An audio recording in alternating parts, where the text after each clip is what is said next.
SS Abdul Record. Yan arewa mu farka hadai, yan arewa mu farka hadai. Sabon SS Abdul Zahariya,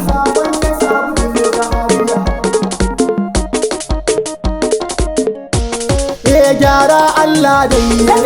gyara Allah a dai, rabu taimaki bawa a dai, daga husuma a dai, domin darajar manzo annabi rabu su ci kasar nan daga masheran ta, masu niyyar watsa a ta, masu mulkin ta, ba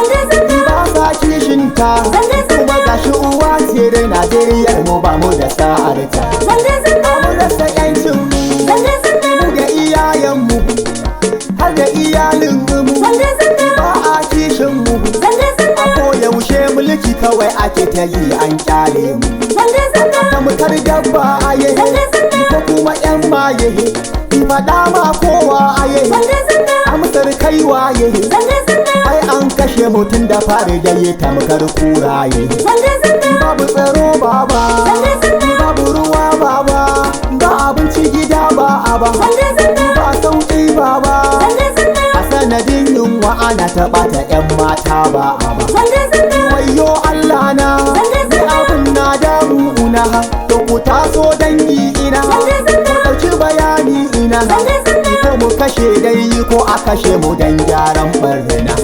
hakan bai saba a ba, ni ba zan ina furta a ba, ni ba zan hau layi ba, na masu yaɗa baɗala a ba, ina da tunani na ba zan halatta auren jinsi ba, malamai ku ji tsarin nan, ko dai ba kwa anan ake ta yaɗa masifar nan, musulun ke nan, ai ku ne kuka ce mu bi sai lokacin zaɓe ɗin nan, ba wai sharri ba, ba ni na furta ba, ni daga yaro har babba, za su tuno zamba, ba wai kage na zo SS Abdul Zahariya zanayi ba, ban da a fara ba, kuma ban da a soma ba, ban ki ta watse ba, kuma ban da a rushe ba, neman yanci ne ku ji ba zai zamanto illa ba, amma ta lumana a dai, sai aka da husuma dai,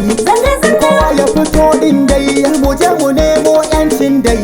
duka kan mu da kwarkwata mu hana kan mu barci tilas dai, tsofaffi ku fito, ɗan yara ku fito,